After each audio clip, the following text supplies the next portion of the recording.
নাজিল করেছেন সেটা হচ্ছে ইকরা। ইকরা মানে হচ্ছে পড়া। এছাড়াও রাসূল সাল্লাল্লাহু আলাইহি সাল্লাম এবং মহান আল্লাহ তাআলা কোরআন এবং হাদিসের বিভিন্ন জায়গায় মানুষকে জ্ঞান অর্জনের প্রতি অনেক বেশি উৎসাহ দান করেছেন এবং রাসূল সাল্লাল্লাহু আলাইহি সাল্লাম বলেছেন দ্বীনি ইলম শিক্ষা করা ফরজ।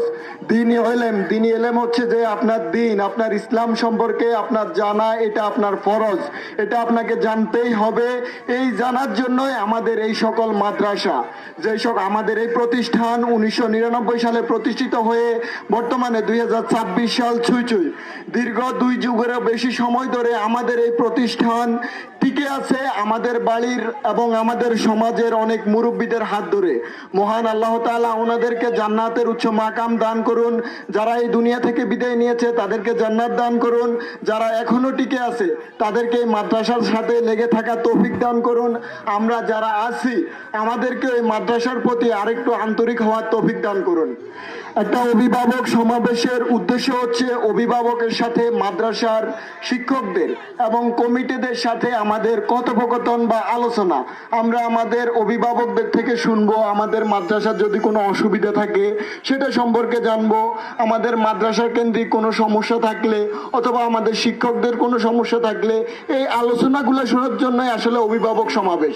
তো অভিভাবক সমাবেশের যে উদ্দেশ্য, আমরা উদ্দেশ্যটা মাথায় রেখে যদি বলেন একজন অভিভাবক কথা বলবেন আমরা সেটাও করতে পারবো, অভিভাবকদের কথা শুনতে পারবো।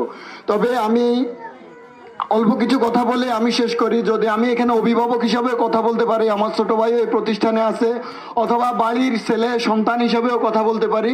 তো আমি মনে করি একটা প্রতিষ্ঠান, আপনার যে বাচ্চা এখন আছে এই বাচ্চা হচ্ছে মাটি দিয়ে পুতুল পাতিল এগুলা তৈরি করে যে কুমোররা, ঠিক ওই মাটির মতো। আপনার এই বাচ্চার যে বয়স 3.5 বছর 4 বছর 5 বছরের ওই বাচ্চা, এই বাচ্চাকে যদি এখন আপনি টিপে টিপে পুতুল তৈরি করেন ও পুতুল হবে, আপনি যদি পাতিল তৈরি করেন পাতিল হবে।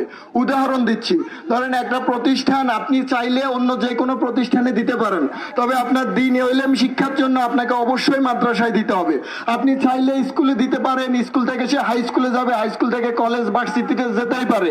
এরকম অসংখ্য উদাহরণ আছে যে ভার্সিটিতে লেভেলে গিয়ে অনেক সন্তান, অনেকের ছেলে মেয়ে নাস্তিকতার মতবাদে বিশ্বাসী হয়ে গেছে। তারা মনে করে যে এই পৃথিবী আপনা আপনি সৃষ্টি হয়ে গেছে, এই পৃথিবী সৃষ্টি করতে আল্লাহর প্রয়োজন হয় না, এটা হচ্ছে নাস্তিকতা।